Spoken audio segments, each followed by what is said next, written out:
가계부채 문제가 매우 심각합니다. 지난 2분기 말 가계대출이 1748조 9천억으로 전분기보다 10조 원 넘게 급증했습니다. 우리나라 GDP 대비 가계부채 비율은 계속해서 올라가 주요 43개국 중 세 번째로 높습니다. 가계부채 증가는 소비 위축을 불러와 경제에 부정적 영향을 주고 자산 불평등을 확대시키는 원인이 되기 때문에 정부는 이를 관리하고 가계부채로 인해 국민의 삶이 무너지지 않도록 보호해야 합니다. 한국은행은 물론 해외 석학까지 우리나라의 가계부채가 매우 위험한 수준에 이르렀다고 경고하고 있습니다. 그동안 야당이 가계부채 위험성과 대책 필요성을 제기해도 귀담아 듣지 않던 정부 여당이 이제 와서 느닷없이 가계부채의 심각성을 이야기하기 시작합니다.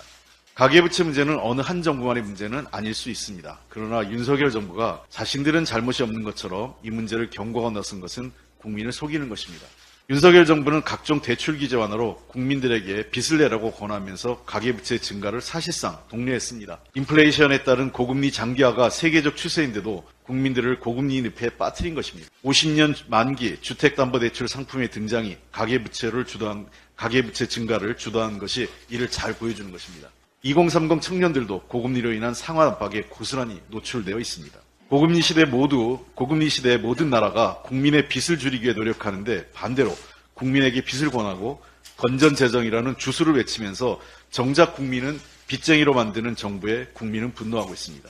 정부는 귀하고 국민은 귀하지 않은 것인지 묻고 싶습니다.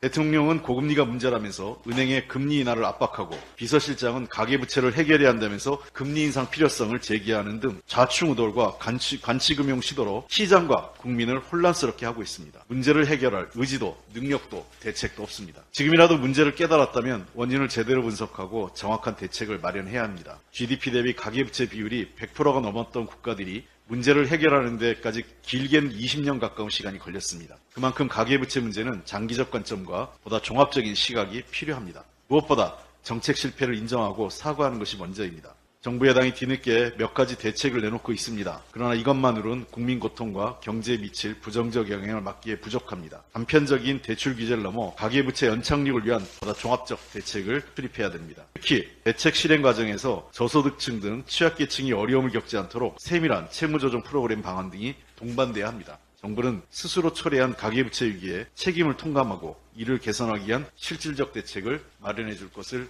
거듭 촉구합니다.